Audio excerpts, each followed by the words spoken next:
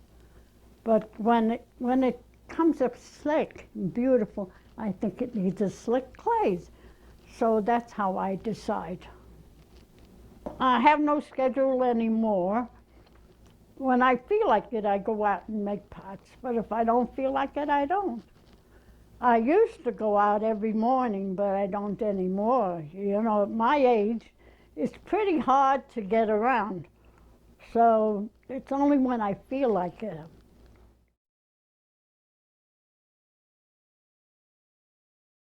I never was in with potters, or even later on with the modern potters, although I did know Volkas and I did know Soldner. When we were married, we used to go to Los Angeles and go to the Otis Art Institute and meet them and talk to them and all that sort of thing. The museum wasn't a museum then, it was just an art center. And we had a wonderful, cozy group. Maurice and Elsie Waite and Berta Wright, and we had a whole group of us who used to work down there. So I was friends with Solari and with Soldner and with a whole bunch of people. That I don't push myself. That's what I'd like to be remembered. I don't like to think that I'm pushing myself on to people or anything like that. I'm very happy with whatever I did. And I'd like it to go on the way it is.